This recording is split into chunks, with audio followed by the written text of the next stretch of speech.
2 Raja-Raja pasal 24 ayat 1-7.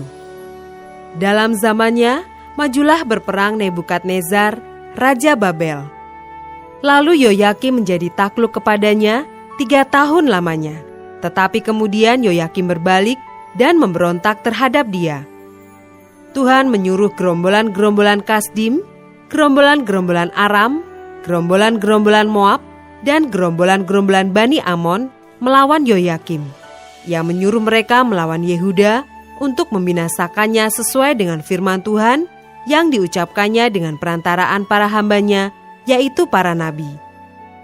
Sungguh, hal itu terjadi kepada Yehuda sesuai dengan titah Tuhan untuk menjauhkan mereka dari hadapannya, oleh karena dosa-dosa Manasye setimpal dengan segala yang dilakukannya, dan juga oleh karena darah orang yang tidak bersalah yang telah ditumpahkannya, sebab ia telah membuat Yerusalem penuh dengan darah orang yang tidak bersalah, dan Tuhan tidak mau mengampuninya. Selebihnya dari riwayat Yoyakim dan segala yang dilakukannya, bukankah semuanya itu tertulis dalam kitab sejarah Raja-Raja Yehuda? Kemudian Yoyakim mendapat perhentian bersama-sama dengan nenek moyangnya. Maka Yoyakin, anaknya, menjadi raja menggantikan dia. Raja Mesir tidak lagi keluar berperang dari negerinya, sebab Raja Babel telah merebut segala yang termasuk wilayah Raja Mesir, mulai dari sungai Mesir sampai ke sungai Efrat.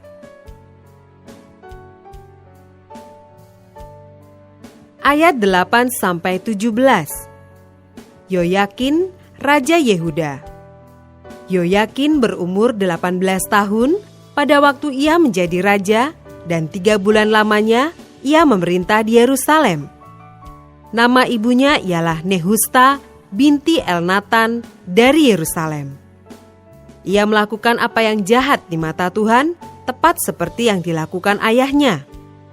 Pada waktu itu, majulah orang-orang Nebukadnezar, Raja Babel, menyerang Yerusalem dan kota itu dikepung. Juga Nebukadnezar, Raja Babel, datang menyerang kota itu, sedang orang-orangnya mengepungnya. Lalu keluarlah Yoyakin Raja Yehuda mendapatkan Raja Babel. Ia sendiri, ibunya, pegawai-pegawainya, para pembesarnya, dan pegawai-pegawai istananya. Raja Babel menangkap dia pada tahun yang ke-8 dari pemerintahannya. Ia mengeluarkan dari sana segala barang perbendaharaan rumah Tuhan dan barang-barang perbendaharaan istana raja. Juga dikeratnya emas dari segala perkakas emas yang dibuat oleh Salomo, Raja Israel, di bait Tuhan, seperti yang telah difirmankan Tuhan. Ia mengangkut seluruh penduduk Yerusalem ke dalam pembuangan, semua panglima dan semua pahlawan yang gagah perkasa, 10.000 orang tawanan, juga semua tukang dan pandai besi. Tidak ada yang ditinggalkan kecuali orang-orang lemah dari rakyat negeri. Ia mengangkut Yoyakin ke dalam pembuangan ke Babel, juga ibunda raja, istri-istri raja, pegawai-pegawai istananya, dan orang-orang berkuasa di negeri itu dibawanya sebagai orang buangan dari Yerusalem ke Babel. Semua orang yang gagah perkasa, 7.000 orang banyaknya, para tukang dan para pandai besi, 1.000 orang banyaknya, sekalian pahlawan yang sanggup berperang, dibawa oleh Raja Babel sebagai orang buangan ke Babel.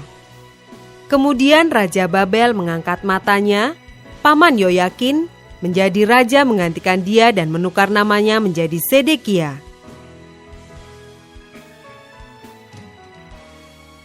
Ayat 18-20. Sedekia, Raja Yehuda. Runtuhnya kerajaan Yehuda.